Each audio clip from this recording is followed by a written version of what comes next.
God, happy Black History Month. We are closing it out with a legend right now. It might be our last one. We don't know. Things are a little crazy right now. Not sure how we're going, but you know what? Everyone welcome. We are bringing back Conversation with Your Brother Neighborhood Black Guys. With us two right here. I'm Kiyoshi. And I'm Keenan. And we have an incredible guest. We're doing 2 events with this weekend and a little friendly combo. We got Eric Dozier right here with us. Right on, right on. Hey, hey, from Pensacola, Florida, Nashville, Tennessee, from the dirty.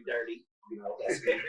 You know it. So it's good to be here with you guys, man. Y'all are doing some great work, so I'm very happy to be here. Thank you. Man, so you know, we like to think we dabble in a lot, but like you do it all low key, right? What do you mean? Like, come on, be real. You a musician? Yeah. You an educator? Yeah. Media? Yeah. Like, come on. Listen, I mean, you know, I said this to you all, I think last night at the program. You know, my grandmother always told me, son, be useful. And, you know, I kind of arrived at all of those different places, not through traditional methods. Like, I didn't go to school to study any of that stuff. So anytime I process the work that I do as a gift, you know, you always got to give it back. So that's kind of how I got into those spaces. But, you know, man, what I always really wanted to just be was just a pastor running a little church and doing my thing. But, you know, say la vie. You know, you get moved to where God needs you to be, and so this is where I am right now. Cool. We asked you this. The fish tank's gonna drive us crazy in that edit. Oh, you were so quiet. Whoa. It's chill. It's a different track. It is. I sometimes like a little bit of sound though. Yeah. Not for recording. No. I mean, like while I'm in here, having just like, it's good to know Yoshi's working somewhere.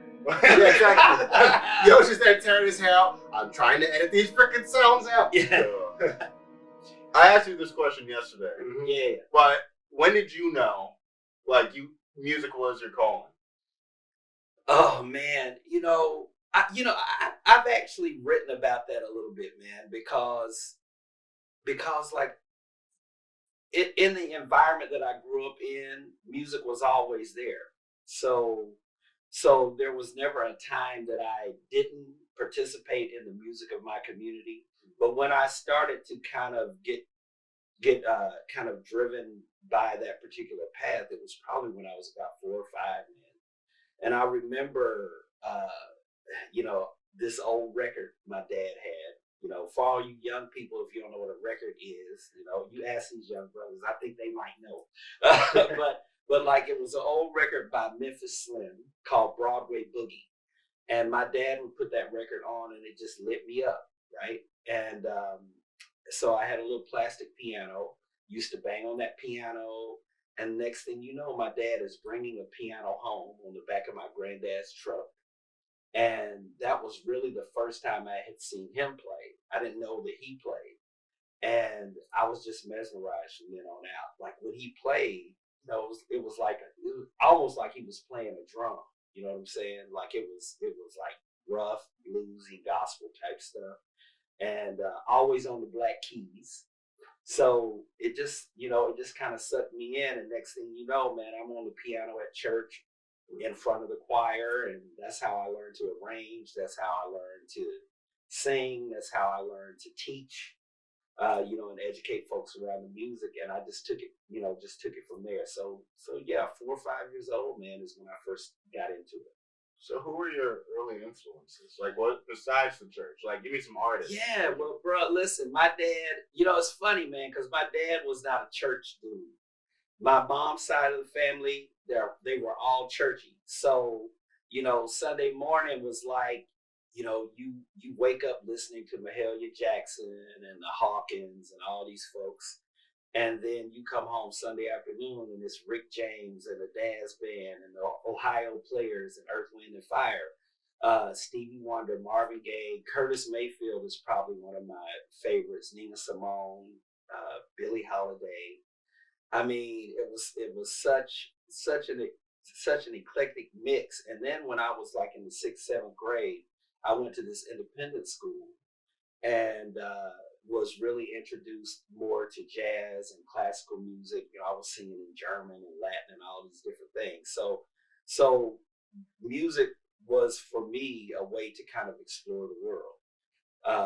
But you know, like I can't if I was to point to one soul artist that I think just kind of embodies what I appreciate about black music, it would probably be Donny Hathaway. You know, like I think about his music and even the way they made records back then is that you know you could kind of just be who you were on a record, right? It wasn't really hyper genre specific. So like, you know, he was into Broadway musicals, but then he'd have a gospel choir on the record, and then he would just explore what he loved to do, and then the love songs that he wrote, just phenomenal stuff. So I just feel like he that the music was really honest, and I think we're getting back to that. You know, like earlier you were mentioning Kendrick, and you know, like that music, man, that music is starting to get a lot more honest. Like I think it's always stayed honest, but underground. But now what I'm seeing happen, and I could be totally wrong on this, but I'm seeing the honesty start to resurface, and the superficiality is starting to dissipate a little bit. And you know, in the '60s, you know, particularly '60s and '70s, like you heard respect on the radio, you heard the ghetto on the radio, you heard things on the radio that were actually that were trying to address our situation in this country. And then all of a sudden, like, you know, '80s, '90s, all of that stuff started to disappear, and everything just, you know, our music kind of got gutted, but there was still the underground movement in our music that was still happening. But Why now do you think it was disappearing though? man, record companies. You know, I think record companies, prison industrial complex, you know, people just trying to stop us acquiring the knowledge of self that really gave birth to hip hop and stuff like that. I was gonna say Yeah. hip hop rap is what was picking up man. around then. Well, That's sure. your banning it So- on the radio. Oh yeah, Yeah, I mean, but man, you do you think think it was? Do you think it started hiding around like what, the Nixon Reagan era? Is that when? I mean, Or- I think, you know, if you're talking Nixon era, Southern strategy, all of that stuff, I think that, you know, that folks have always tried to co-opt their art and use it against us, you know, and I don't think that's hyperbole. You know, I think that the reason why that has happened is because of what we know to be in us. You know, there's a passage from the Baha'i writings. Like I'm a member of the Baha'i community, but it talks about the role that Black people play in the world, and we're referred to as the pupil of the eye, through which the light of the spirit shineth forth. And so when you think about the function of the pupil, you know, the function of the pupil is to kind of empty itself out so light can come in and we can process the images around us, right? And also reflect whatever is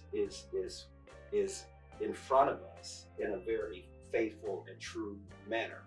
And we've always served that purpose on the planet. Like when you think about who the conscience of this country has been, who has always tried to call this country to be what it said that it wanted to be, right?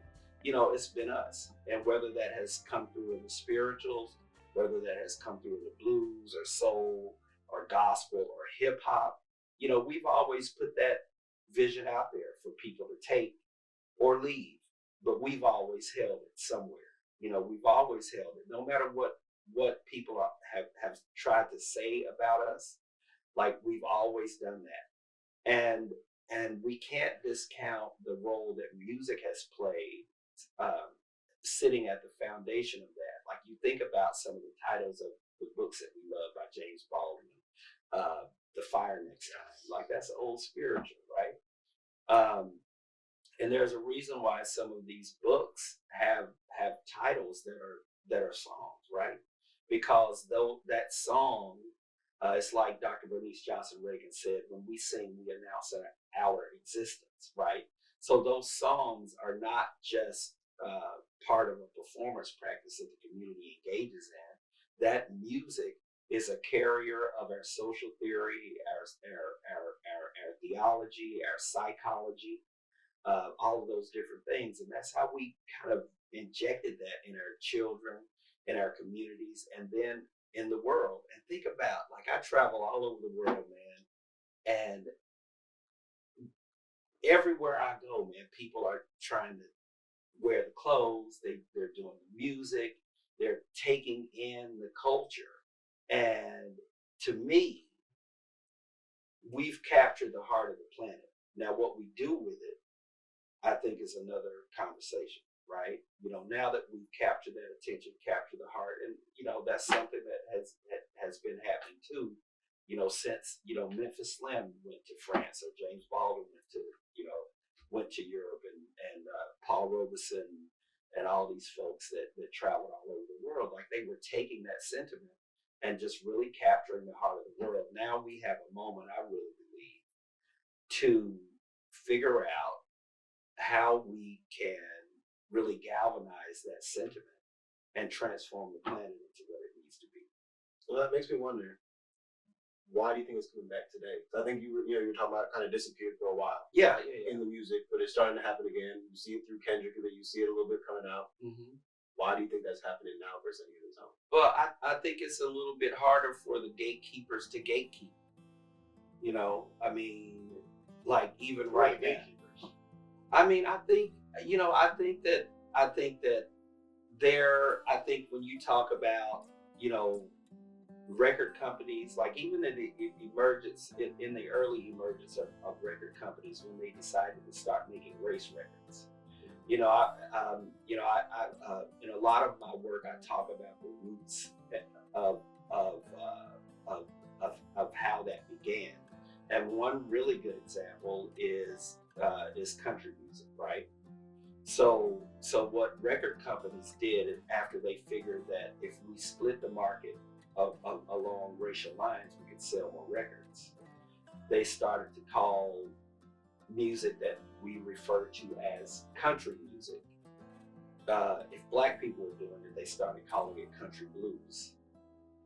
And if white people were doing it, it usually became, kind of either hillbilly music or bluegrass or something else that would kind of erase us from those foundations. But, like, if you go back and you start to look at the evolution of early American music, the role that the banjo played in early American music, in particular country music, which is the banjo coming from West Africa, which is originally a West African instrument. And it's foundational country music. You don't have country music without banjo, right? But I think that really when music started to become an industry, kind of at the same time that you saw the rise of blackface minstrel theater, people copying us and then making a caricature out of who they thought we were, and then projecting that out. That was the popular music. That was the foundation of Hollywood. That was the foundation of Broadway. And so and it's funny how we refer to that stuff as entertainment, because when you just call it entertainment, it kind of makes it a little bit innocuous, right? We were just talking about that with some of the interns, and how a lot of people listen to just the beat within hip hop, and they're like, "Oh, this," especially when you go to concerts. That's what changed. But I feel like that happened in our generation, though. I think that's when it started for sure. Because, like, a concert now. 2015, when we were in college, right? Mm-hmm. You go to a party, like we're listening to like Migos, like Hakuna Matata, banana, right? Right. But they're not actually listening to the words, and at some point, past that too, though. What? I mean, like, when you hear, even like, I'll go back to Kendrick. When you hear Kendrick and you hear people and you see them like dancing and going hard to it, that's not what he's talking about. Right. Like, that's not a party. I mean, there are party elements. Well, too, that's the different. message is gone. No, that's different. People. I disagree with that. It depends on who's dancing, right? That's Because what I'm saying, when doing you the with show. black people, right, and everyone dancing, you are related to the lyrics. You are like it's a release versus when you're dancing to Drake, right? It's like, yeah, I feel the struggle, hotline bling, like you know what I mean, like Tuesday slide, like. But I mean, when they play Kendrick at a party, I feel like when they play music with a message at a party, I'm talking about in college atmosphere. Okay, I'm talking about like around a bunch of brothers. And yeah, I mean, like out in just the areas, you'll see them play that, and they're going hard to it. And then you really think about what the lyrics are, what the story is. That's gone. That's not at all what they're referring to, what they're celebrating. Right. Because that's not necessarily a song that we're celebrating. Yeah. That's what I mean. Like both are happening. You have the like Migos that is barely rap and doesn't have any of the culture in it, and then you have, you know. I mean, that's why you have like not to be throwing shade. I don't think we're reaching them, so it's fine. Yeah. But no, I mean, because in the Drake Kendrick beef, right? You had a lot of people saying, you know, oh, but ain't nobody listening to Kendrick like that. It's like, no, the culture listening to Kendrick, like they're hearing Kendrick, right? But the people who are just consuming music, entertainment, they're not hearing it. They're listening to it, but they ain't hearing it. But you know, this is the thing about music, man, is that, you know, you hear with so much more than your ears, right? Like you're taking in, like even now as we're sitting here, you know, there are multiple ways that we know things, right? Like we know tones, kind of how they, in the way that they hit our bodies, right? You know, when you process lyrics, sometimes you sit down and you listen to them. But even if you're not necessarily attentive to what is going on, you know, I'm trying to think of the name of this book, but this scholar was talking about spirituals and the way that people of African descent process tones, right? Tones are carriers, right? And our folks have always had high facility with tones and making music, right? And you can hide things in tones that impact people even if they don't know, right? So I think about Frederick Douglass, for instance, right? Frederick Douglass was probably one of the first people that wrote about the impact of the spiritual on people that were outside of the circle, right? Like he knew what black people use it for, right? We use it for encouragement. We use them, you know, as my granddaddy used to tell me, son, we sang to get our courage up, right? Because we never knew what we were walking into. But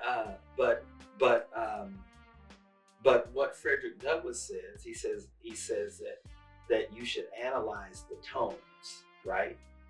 Let them pass through the chamber of your soul.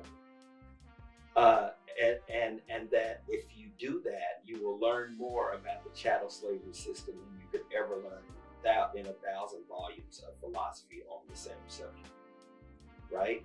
So there's something that's happening when you combine the tones, the beats, and the lyrics together. You know, and we know that we're taking in things that we may not even consciously be aware of all the time, right?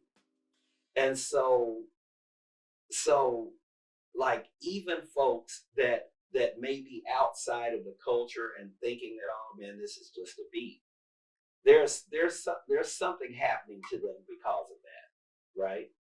And we know that, like if you know, and there's a really interesting book called This Is Your Brain on Music. And if you haven't checked it out, you should check it out. But it talks about the neuroscience around music and how, you know, it really does penetrate your subconscious. It's not just, you know, listening to music is not just a conscious activity. So when that person is in that club, and I think our ancestors knew that, right? Because they used that music a lot of times to convert people to our cause. And they didn't know it. They didn't know what was happening to them. But all of a sudden, like, oh, you know, I'm out here, you know, getting drugged in the street with these folks, right? And so, you know, we just keep putting it out in the atmosphere. You know, like we're spiritual people, man, and we've always had great facility with dealing with the unseen and finding ways and that's what creativity is, man. It's grabbing the unseen and bringing it into physical reality and using it to impact people. Now, people have done that and used that in malicious ways as well, right? There's a reason why you see a lot of high-end stereo systems coming out of Germany in the 40s and 50s and different things like that. They were also studying, the Nazis were studying sounds and different things like that and using tones to manipulate people's feelings. So we know that it works. So when you see, people kind of, certain like low frequency tones, listening to that all the time, how that impacts your, it kind of closes you up a little bit, makes you feel a little off a little bit, right? So people know how to use those things, and we use them to uplift, we use them to inform, we use them to educate. So I always feel like, you never know who is in the audience, who's going to be moved by what you do.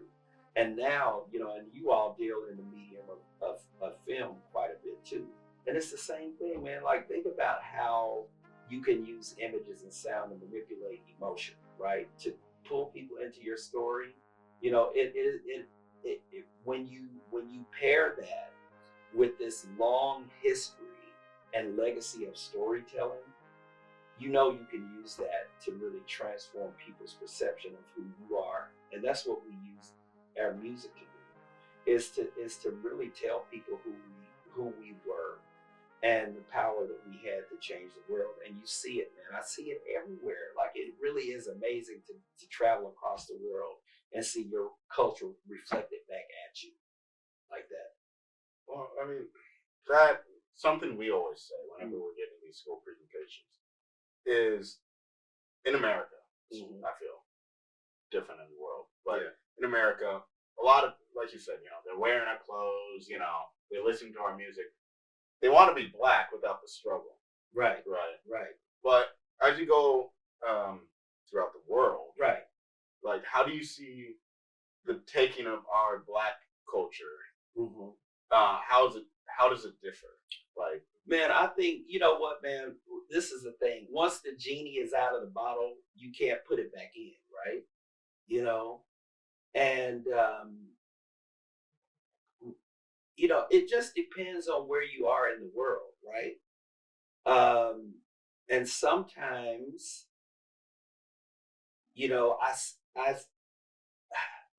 sometimes I see people, and I'll use gospel music as an example, right?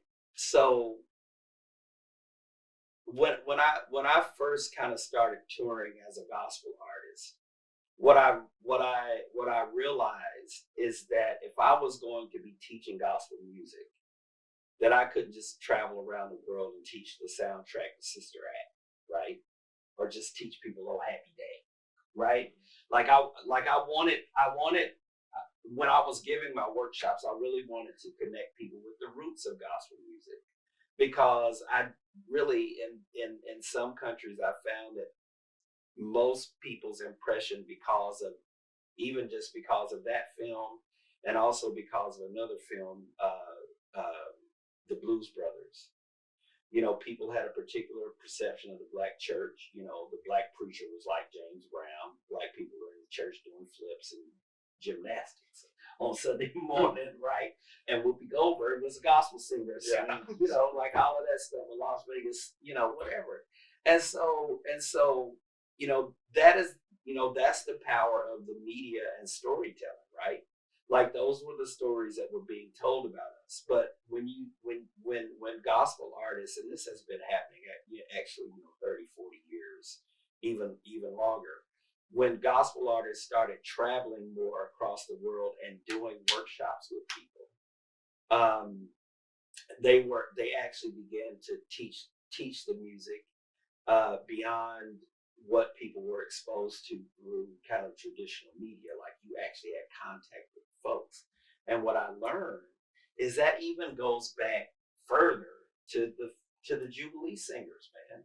Like their first tour was in 1871. You know, from Fisk University, when they first started to raise money to keep the university open. You know, one of the first stops they made was in London for a performance for the Queen of England. So, you know, coincidentally, that's how Nashville got the name of Music City. It wasn't because of country music. It was because the Queen kind of dubbed Nashville a city of music after she heard the Fisk Jubilee Singers, right? But what I didn't know is that they also did, you know, tours to New Zealand, Australia, which were followed up, you know, years later by soul singers going there. Like there are like soul groups that have existed, you know, I can't remember the name of this group at the time, but like there's a legacy of soul music in New Zealand because of these, you know, these young folks that just kind of gravitated towards soul music in the 60s and 70s. There's a statue of one of the Fisk Jubilee singers in the countryside in New Zealand because when he went on tour, he decided to stay, got married, got elected the mayor of a town there. Like that, you know, this is history that we don't know. And, you know, I'm traveling to New Zealand. One of the dudes that's taking my workshop shows me this article, you know, about the legacy of the Fisk Jubilee singers in New Zealand, right? While I'm traveling, doing tours and stuff like that. So there's all of this history. And just so you know, like they sit at the foundation, like they are considered the grandparents of the civil rights movement because they wouldn't play segregated spaces. So they made sure that when they went to Australia, that they were performing for Aboriginal communities. When they went to New Zealand, they were performing in spaces that Maori folk could attend, right? So that's the legacy. That's who we are, man. Like it's inescapable. But like I said, like what happens when and people know that, like it's inevitable, man. We show up, and that's what happens. You know, like when I was at you all's program last night, right? Like all I'm seeing is legacy. Like I'm seeing the building, right? I'm seeing what you all are carrying forward in your entrepreneurship, in your filmmaking. You know, the fact that you're doing films about the elders, you're doing films about this history, in your mentorship. You know, my music came from like this complex kind of environment of call and response and accompaniment and mentorship that was built into the culture. Like I'm seeing all of that in your work. And that's what's so impressive about it, is that you all understand that that is connected to something else. So when these young people are coming in and you're already mentors, and I asked you earlier how old you were, and neither one of y'all are 30 years old yet. Nope. Like I said, don't use that word around me. Unless you're lying. But like I think about you're already bringing folks in that are younger than you into this conversation, right? And they're hearing this, and they're going to do the same thing. Hopefully. Oh, no, listen, I'm telling you, like I said, it's inevitable. Mm-hmm. Like once you're in it, you know, it's hard to get out of it because it just becomes so much of who you are. You know what I'm saying? We talk a lot about the village. Oh, you know what I was going to say? Yeah. Like, yeah, it is hard to get. I've been trying to leave for 5 years. But hell, man, you gotta look. It's my baby. Man, we talk a lot about that, like the concept of the village. It came up in the past documentary. It came up when we were just filming, last month. The past two documentaries. Yeah, past two, and it's just kind of getting back to that roots of the elders and the youth, and kind of coming to that space of knowledge, of conversation, of support and community that a lot of times has been lost. And I think during COVID, a lot of people started like, oh, we need that. Like, how do we build that back? Right. And that's where we got a lot of our initial interns from. Was like, oh my God, like where do I go? What do I do? I need to do something. We made a space for that. Yeah. And that's probably the coolest thing we've done is start to make that space. But we also have that for ourselves in different ways. I think we've had our own, villages that we've had around us, our own communities that we've had, and just trying to create that again. So the way that you see that through music, I mean, we're always on music. Like that's half the conversation for us all Right. the time. So that's a big part. We always talk about youth movements too. I mean, and youth movements are the biggest movements. So look at the civil rights, right? Who like they were like teenagers to like 30, 40-year-olds, right? For the most part, with the wisdom of the elders, of course, right? Right. Most recent round of BLM and Stop Asian Hate. Yeah. You know, what was the gun one?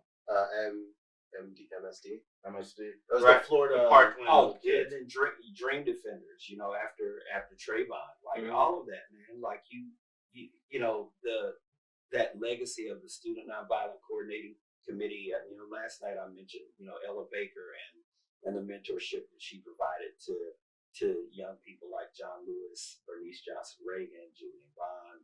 All these young people that she was around,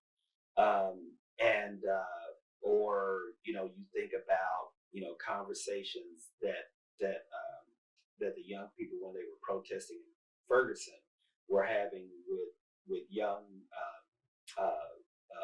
Arab and Muslim students that were responsible for kicking off the Arab Spring. Like they're tweeting in real time, talking about what's happening with them, and they're getting advice from these young people, a world away about how to kind of dissipate the effects of tear gas in real time, right? Like I remember that one. That's your world. Like that's amazing. And so there was nobody that could stop that conversation, right? And that's what I mean by gatekeepers, like people that manipulate information and turn it into propaganda. Like it's hard to do that now, and you better believe that people are going to still try to do it, but it's hard to do it.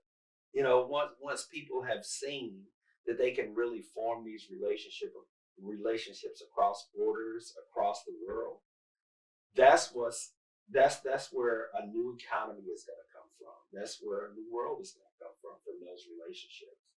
I think you see both though. Yeah, I was right. Like the social media part's like it's that weapon, but it's a tool. Right. It's a tool for that. Right. But at the same time, it is. There's a documentary. I think Christian nationalism. I think it's free on Prime. It talks about like how media and everything's been manipulated so that it kind of isn't about. It was initially segregation, but then it was abortion, but it never was about those things. Right. It was trying to convert people for this other reason. It was trying to have these other missions. Right. So I think it's definitely had both those aspects where it's been helpful. I mean, we had messages blocked for years on our stuff, and we have all of our ads. We can't promote Juneteenth on Instagram because they're like, that's political. Yeah. And so there is that balance where how do you always use it as a tool? How do you start weeding through that, especially when we're working with the kids? Is like, how do they understand the difference between like what they're reading and how to pull facts out of it? Yeah. Right now, everyone just reads the headline, and that's what their opinion is. It's not the context of the article. Right. The TikTok headline, right? Yeah. They get the like 20-second video, and like that's the whole argument. Like, hold on, let's learn more. Well, and I think too, I think that one of the things that I noticed last night around your zines, right? Like what you're doing is you're also teaching young people, because I would imagine that there had to be some engagement with long form text if they were doing research to put together a magazine, right? Mm-hmm. So yeah. No, but really, like these kids to read was hard at times. Yeah. Wikipedia cannot be your only source. No. Well, and you know what? Like that's what a lot of folks think, or a popular pundit on TikTok or Instagram, and that's the only source they use. But really teaching young people how to think critically, where to get viable research material, like taking young people through that process is essential. Like I'm dealing with that right now, with my 12-year-olds and also my 17-year-old daughter, is teaching them how to be, digitally literate, right? And more discerning in the content that they take in. And I think that like the project that you did around the zines that had them, researching, that's essential. It's so essential. And then also once you read something, how do you put it in a container so that you can share it with the world, right? So even that is very important. You know, one of the things that there's a book called Cultivating Genius that I would recommend folks check out, and in the beginning of the book, it's actually examining the model of early African American literary societies and what they really were, right? So now when we think of literacy or literary, we think written word, typographical literacy. But what they really were think tanks for the Black community. So the doctors, the lawyers, the ministers, the publishers, you know, the media folks would come together, and it was about cultural literacy, knowing how to move in the environment that they were in and how to share resources together. So you know, last night being in that space where you all had you had the sweatshirts, you had the zines, you had you had the merchandise, you had the marketplace, you had the arts. Like it kind of harkens back to that legacy as well, right? And so, you know, we've been kind of driven to this kind of compartmental way of thinking about everything, as if economics has nothing to do with politics, has nothing to do with religion, has nothing to do with the arts. And so I think that one of the best things that we can do for ourselves right now is get back to more integrative thinking, because the economists should be talking to the artists, should be talking to the entrepreneurs, should be talking to the minister, right? Because it will give us a truer sense of how we can all move forward together, right? Just like woke on steroids. Yeah, man. Right? Like the original definition. The original Yeah. woke, knowing yourself, knowing your culture, knowing your Right. history, that knowledge and that conversation. Right, for sure. And like you said, the flip side though, then it gets captured and used against us. Right? Mm-hmm. But all right, I'm gonna put you on the spot. Uh-oh. Don't do it. You too. Okay. I already thought about this question, so I got. Let's see how generous I'm feeling. Moments capture, you know, like who we are, feelings, all that. So musically, what are some of the biggest musical moments that you feel like has given you like a major impact, or that you remember, or just like really you feel like kind of woke up America or something? Because Not Like Us is the most recent one, right? Right. Also, he has two actually. Kendrick Lamar's All Right, also. Yeah. Right. Because I was around, Trayvon Martin, Mike Brown, right? And every protest that was playing, same with like Tupac Changes. Right. Whitney Houston singing the national anthem, right? That was a moment of Black pride and joy. Yeah. So I took the easy ones out the way. But you left that Marvin. I thought about saying that. So I'll take that one. I'll take Marvin. Oh man, I mean, oh my gosh, man. Like musical moments, I think in my lifetime, I'm trying to think in my lifetime because I always feel like I was born at the wrong time. I feel like I should have been born maybe 10 or 15 years earlier, because I was born kind of right on the end of, civil rights movement, like in '69 is when I was born. And so like, I mean, for me, like, I think it was kind of the birth of hip hop, being, in high school and beginning college, and just, you start to hear Public Enemy and KRS-One and the Fat Boys. And I mean, it was like crazy, man. It was like, it was youthful. Everything was, and it was hard, man. It was like tough. Like it was coming out of, listening to disco. And then all of a sudden, it's like these street kids and these new clothes. And, and it's funny because at that time I was like in this private school in Chattanooga, and we had to wear ties and penny loafers every day. But then, man, when we left the school, and like my best friend in high school, his father was one of Dr. King's lieutenants. So man, sometimes we would like, I remember one time coming home after school and Julian Bond was like sitting at the dinner table, right? Or James Orange, you know, from Civil Rights. Like that can happen at any time in my world. And so like I'm in this space where it's ultra wealthy, ultra white. But when I would go home with my friend, you might get that. And then you had the music, the history, all of that stuff. Like that was just such a sweet time for me. And then also I think like on the other end, the not hip hop, I remember Take Six, when Take Six came out, and the harmonies and the music that they were doing. We memorized that, you know. When we're rapping and then we sing Take Six and then we're going playing for the church on Sunday. So I mean, man, it's for me it's kind of hard to isolate, you know, a particular moment because it really was kind of like a soundtrack for me, right? What about you? What do you think? Yeah, you've been What's your pondering. thing? I have a lot. I gave It doesn't have to be like a big one either. It I could be gave you like, a minute. Well, I have one that's personal for me. Is when I was little, we went to the Caribbean for a family reunion, and we had Bob Marley playing through the house there in Guyana. Yeah. And just being there with all my ancestors, like that one to me, I still remember dancing out there in the warm rain with everyone, and it being different than any time I ever listened to Bob Marley before.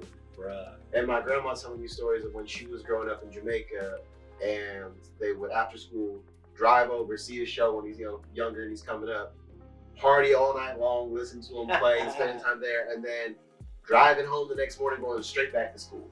Like that's how they spend the night. Of course, she doesn't want to tell that story anymore. But, Right. That's a great one. But then I was thinking, oh, yes, she is. But I was thinking then Obama era. And I was thinking about when, I think, it was Aretha. oh, Yeah, Aretha come to our house. Yeah. That moment for me, because one, I still remember when Obama won and like the reaction of my whole family here at the house. But then, wait, are you talking about the dinner or during the At the inauguration, yeah. right? which the inauguration she was at? No, that one she was in front of Capitol Hill, but the inside one, Inside. yeah, Oh, Yeah, that's what I'm thinking about. yeah, Like what that. you see, a natural woman, and That one to me, like I can hear and see that. Right. Like it lives freely in my body. Like that's the one that stuck out. And then the more recent one, and of course I don't remember this young woman's name, but the poet, young black poet. for Biden. Yeah. Oh gosh, what's her name? We can ignore who. Look, no, it's right here. Look, I just put it on the screen. Oh. Yeah. But Right. you know what hit me was back in 2015. J. Cole is about to drop Forest Hill Drive, right? Mm-hmm. and he goes on David Letterman, and he, you know, Mr. Letterman thinks, oh, you know, this is just another rapper, you know, he's gonna debut a single, and he does this. He does a single, but not off the album. It's all about like Black America. It's Right. Ep5. Yeah. And after he listened, you know the performance. Yeah. Right. And afterwards, Letterman goes from like, oh, you know, here's another rapper to like, damn, I just like I just heard you, I felt you. Right. Like I just gained so much respect. Like I even got kind of had to check myself. Right. And that's so like so many times, you know, white America has that realization of what Black America is like, and I felt like that moment, that performance encapsulated that. Oh yeah, So, yeah. And I remember that song, man. That was a powerful piece, man. We show the kids that one. Yeah, Like when we do one of our presentations, we're still building a whole one like around music, history, and everything. So it's probably gonna be snippets of this and there. You know what you can't find though? What? Kendrick Lamar, I think it was a VMAs With or the prison Grammys. cells on the side? Yeah, you cannot. It was one of the most militant performances you'll ever see, and you gotta scramble all over the internet. Just I only find it on Instagram. Yeah. I can find the video on Instagram really easily. It's got the prison cells on the side. He walks out. They walk out in the chain gang. Yeah. And yeah, that one was super powerful. They made that one almost impossible. So let me ask you all a question. Okay. All right, because you know I come from a particular generation. You know, I was born in 1969. I'm 55. But I still have, a thirst to grow, right? And so if there was something or some kind of pathway that I could take to to um, to help me better engage with with young folks your age and younger, because what would you recommend? Like, what do you need from us? You need to start TikTok dances. No, wrong. No, you sound like my daughter. My daughter's been asking me to do this for a long time. I was like, I can't move like I used to. I got some old like pop lock footage of myself in high school, doing all this, some of this stuff I might send to y'all. But like, what would you recommend, man? Like how can my folks, my age, and I asked this because I heard KRS-One say this, man, recently. He recommended, he said, young folks, start hanging out with old folks. Like hang out with someone outside of your peer group, and then go back to your peer group and see how much more wisdom you can bring to your peer group. And he said, old folks, go hang out with young folks and then go back to your peer group and see how you can start to bring your peer group around. And let's see what happens when we can kind of meet in the middle. But I'm wondering, like, how can, what would you recommend for my folks? I have some thoughts. Yeah, I know too. My biggest pet peeve. I'm about to get it. Say it plain. Yeah, my biggest pet peeve with like older generations is they can't let go, right, of the time. Yeah. You know what I mean? Like, right. Jordan wasn't always the GOAT. Right. There was someone before him. Tupac wasn't always the GOAT. Right. There was someone before him. So different generations are gonna view greatness differently. Right. Who's the top? Who's the best? And why? And my biggest problem is older generations just want to be like, this was the best. This is what it is. Nah, you know what I mean. My advice. The pause. Yes. My advice is that older generations need to do a better job of actually listening to what's going on, like what we're saying, even if we say it in a different way, and understanding where it's coming from. Right. Instead of just acting a fool. Right. What's the message behind that sometimes, right? Because I was listening to Kendrick's too easy, right? But I was listening to Baby King, actually, right? His cousin, actually. And as I'm listening, at first I'm like, he's just a fun rapper, but I'm actually listening to like what he's saying, and the way he's saying it is so different. But I'm like, he's actually like saying, like he's actually painting pictures. It's just not in a way I'm normally accustomed to. And we all need to do a better job of. We need to do a better job of looking back and understanding our history. Mm-hmm. But in order to do that, older generations need to meet us halfway. Right. Mm-hmm. And not always stepping over to be like, no, that's not as good. It's like, this was influenced from this. Right. But, this is a progression, y'all taking it in, that's cool, versus like, it can't, hard nail. Got you. Okay. Good. Yeah. No, that's you cover most of where I feel too. Yeah. I think the other part is also on the ideas. Right. Like, because we have social media, because the landscape of activism, of energy, of music is so different today, a lot of times when we're working with different age communities, like younger and older, the ideas and everyone's kind of stuck in the way that they want to do it. The youngers are like, everything got to be social media, everything has to be in person. Mm-hmm. And then we're kind of the ones in the middle is like, well, here's the ways that we can try to do both. And that's just because I can't use a computer. That's because you got yours broken. That's not talking about trying to use some AI voice changers. We all make bad decisions at 3 a.m. It happens. But I think that's where it is sometimes it's like, how can we use the different components of things together versus thinking that one way is the only way to do it. Because I think everything we've done is like multifaceted, right? There's multiple approaches to take and multiple different ideas. That's when we talk with the younger kids. That's one of his favorite words, by the way, multifaceted. It's a great word. It's a great word. Thank you. But it's also like when we're talking with the kids about the youth movements and this communities of purpose. And like, how do you take a community that you have around you and find a way to actually activate it to do something? Right. And find whatever the problem is and solve it. Well, for them, normally it's, well, here's my idea, let's do this. And then Right. someone else has a different idea to solve the same thing, and they're like, well, one of us has to be the right one. Right. No, actually, both of you could have right, Right. ideas. Right. How can we do both? Right. And how can other people use that knowledge to then support that versus then coming and saying, here's a third way. We don't need necessarily a third way. How can we improve the two options that we have here and make that move forward? So for me, that was a big part. I mean, because you wouldn't have MLK without Malcolm. Right. You know what I mean? Right. And I mean, even like understanding, and like, you know, last night I think I mentioned this, is that, you know, the way that we deal culturally with time and hierarchies, and, you know, like we see, you know, I think it would benefit even all of us to kind of start to think about how we've been taught to think that it's always either or, right? And that goes to an interpretation of reality that is very hierarchical.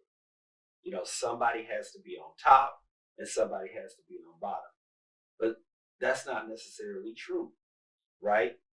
If in, like I mentioned this, and I'm actually working on some research around this, is really thinking about life as more call and response. Like, how do you build? How can we co-create a call and response culture that is always listening? You know, like you have both have mentioned, is that we need to listen more, and that is always looking for genius to emerge out of this environment. Because all of this, for me, is existing at the same time, right? Like, you know, my grandmothers, who I mentioned last night in the performance, like, they're not physically with me anymore, but they are with me all the time, right? And we know that. Like, I think we all intuitively know that. But like, I think when we get caught up in the day-to-day of changing the world, sometimes we forget that, you know, there's not one way of seeing the world. There's not one cosmology. When we even think about the where we fit in the grander scheme of things, you know, we have to be open to letting individuals shape who we are in real time, right here, right now. And that's the message that I draw from the music. Like, I'm always listening to my audience when I'm performing, because I can tell how they are receiving something. And so then I'll switch. You know, it's like listening, like you brought up the example of Aretha Franklin, right? Like, you think about Aretha Franklin, how many times have you how many times, you know, have you heard her say a song like Amazing Grace? And then ask yourself the question, how many times has she sung it the same way? Right? Like, there's always something new, because she's responding to the people that are listening to her. And that's what I've always drawn from our culture, is that our culture is call and response. Like, you know, we understood that Dr. King didn't exist without those elders in that church. They made him, right? Like, those people that stood with him, that listened to him every Sunday, that saw him grow up, his parents, like, they made him. Aretha Franklin does not sit out, you know, as the only one that could have been that in the world. Like, there were 10 Aretha Franklins probably in her church. Like, just think about her family. Think about her father, Reverend C.L. Franklin, right? Like we, you know, Amos Wilson, famous Black psychologist, he said that what has happened to us is that they have taken our African mind and they have replaced it with a mind that just does not function well for who we are. And so what we do is we consistently have been trained to destroy what we know about ourselves, right? And so we have to get back to the point to where we begin to recapture a way of thinking that has really always been with us, that actually has looked at the world and said, okay, we're listening for genius all around us. And we understand that genius has been cultivated over, decades and centuries and millennia. And that we can honor that. It's, you got Sankofa in your logo, right? For a reason, right? You're looking back and you're bringing that forward. And then in the spirit of improvisation, you're taking that and you're saying, okay, like that can still live. That's the spirit of hip hop. That's the spirit of sampling. All of these different things that we talked about last night, man. Like it's all connected. And I think that when I think about the emergence, early hip hop, like they were also retelling us, like, history is still with us. So we're gonna find a way to bring this forward. We're gonna keep that legacy of music, and we're gonna innovate on the foundations that are all already here. And to me, like that is like this synergy between the old and the new, right?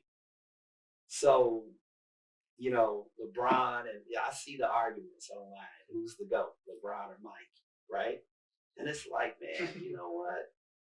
Like I was in, I remember, because I went to Duke, right? Like I remember the legacy of Michael Jordan, man. And you think about, what he did to bring innovation to the game, right? And then all of a sudden you see people doing things that even surpassed what he was doing, because now they knew it was possible. LeBron is going to do the same thing, and if somebody's going to come after him, that's gonna take what he did, because he makes something that seemed impossible before they saw him play the game.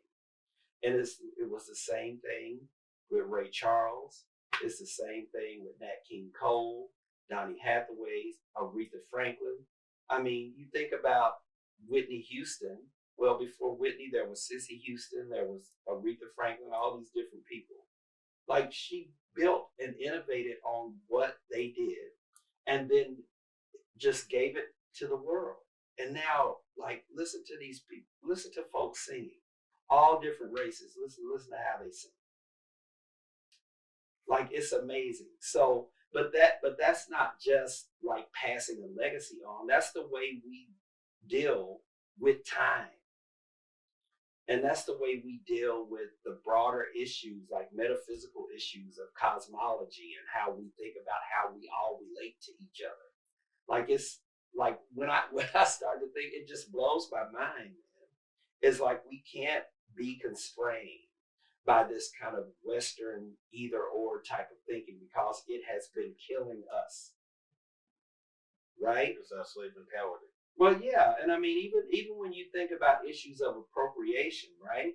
Like, of course, a lot of that comes from understanding that people did steal. Like, we are dealing with cultural thieves. Like, people did steal and monetize our cultural production, right? But leave Ariana Grande out of this. Yeah, but what is difficult is, how do you keep that away from someone once you put it out there, man? Mm-hmm. Because it is captivating, it is attractive, and if people are making, think about it in lieu of like segregation in the United States. Would you have to build a system so violent to keep people apart if they had a natural hatred for one another? You wouldn't.